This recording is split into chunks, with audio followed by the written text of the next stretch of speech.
ಎಲ್ಲೆಡೆ ಪ್ರಶಂಸೆಗಳು, ಎಲ್ಲೆಡೆ ಅದ್ಭುತಗಳ ಕಥೆಗಳು. ಇವು ಸತ್ಯವೇ ಅಥವಾ ಕಣ್ಣು ಮುಚ್ಚಿದ ನಂಬಿಕೆಯೇ? ಮಹಾರಾಜರೇ, ಗುರು ರಾಘವೇಂದ್ರ ಸ್ವಾಮಿಗಳ ಕೃಪೆಯಿಂದ ಅನೇಕ ಜೀವನಗಳು ಬದಲಾಗಿದೆ. ಅವರಿಗೆ ರಾಜಭಿಕ್ಷುಕ ಎನ್ನುವ ಭೇದವಿಲ್ಲ. ಅವರಿಗೆ ಕಾಣಿಸೋದು ಭಕ್ತಿಯಷ್ಟೇ. ಹಾಗಾದರೆ ನಾವೇ ಪರೀಕ್ಷಿಸೋಣ.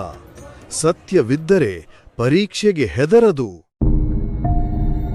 ಮಹಾರಾಜರೇ, ಒಂದು ಬುಟ್ಟಿ ತಯಾರು ಮಾಡಿ ಅದರಲ್ಲಿ ಕಚ್ಚಾ ಮಾಂಸ ತುಂಬಿ ಅದನ್ನೇ ಗುರುಗಳಿಗೆ ಕಾಣಿಕೆಯಾಗಿಸಿ ಕಳುಹಿಸಿ. ಮಹಾರಾಜರೇ, ಇದು ಅಪಾಯಕರ. ಇದು ಭಕ್ತಿಯಲ್ಲ. ಮೌನವಾಗಿರು. ಭಕ್ತಿ ಏನು, ಸುಳ್ಳು ಏನು ಎಂದು ತೀರ್ಮಾನಿಸುವುದು ನನ್ನ ಕೆಲಸ. ಗುರುಜಿ, ಈ ಕಾಣಿಕೆ ಸರಿಯಲ್ಲವೆನ್ನಿಸುತ್ತಿದೆ. ಗುರುಗಳು ಕೋಪಗೊಳ್ಳುವರೇ? ಭಯಪಡಬೇಡಿರಿ. ಇದನ್ನು ಇಲ್ಲಿ ಇಡಿ. ಕಾಣಿಕೆ ಕೊಡುವನ ಹೃದಯವನ್ನೇ ತೋರಿಸುತ್ತದೆ, ಸ್ವೀಕರಿಸುವನ ಕೋಪವನ್ನಲ್ಲ. ಬನ್ನಿ ಪ್ರಾರ್ಥಿಸೋಣ.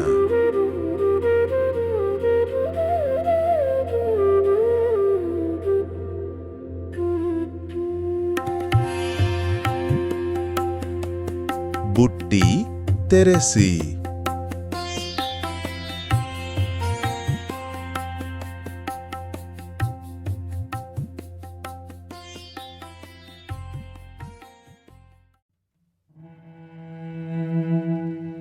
ಮಹಾರಾಜರೇ, ನಾವು ತಪ್ಪು ಮಾಡಿದ್ದೇವೆ.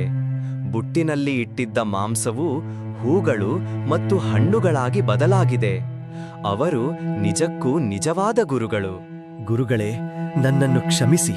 ನಾನು ಭಕ್ತಿಯಿಂದ ಅಲ್ಲ, ಅಹಂಕಾರದಿಂದ ಬಂದೆ. ನಾನು ನಿಮ್ಮನ್ನು ಪರೀಕ್ಷಿಸಿದೆ, ಆದರೆ ಹೊರಬಂದದ್ದು ನನ್ನ ಹೃದಯ. ಎದ್ದು ನಿಲ್ಲು ಮಗನೇ.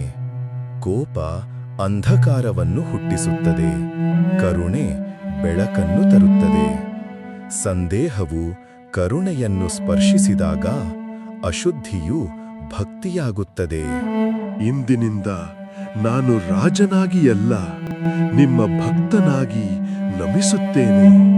ನಿಜವಾದ ಶಕ್ತಿ ಶಿಕ್ಷಿಸುವುದಿಲ್ಲ, ನಿಜವಾದ ಶಕ್ತಿ ಪರಿವರ್ತಿಸುತ್ತದೆ.